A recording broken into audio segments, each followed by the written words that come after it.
Here we are in Virginia, and this is a furnace called Catherine's Furnace.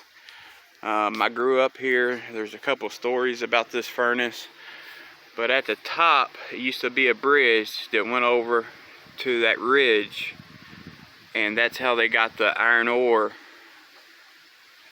It's called hematite, over to the top, and they fed it through the top.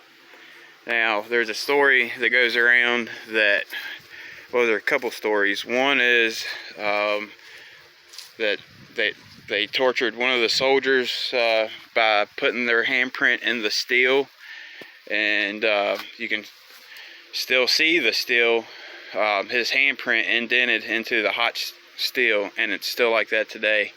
And then another story is it was a slave that they had tortured by putting his hands into the steel. And if you look up right there on that beam, you can still see the man's handprints.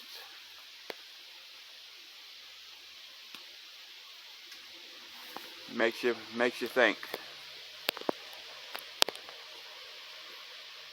Yep, all 5 fingers.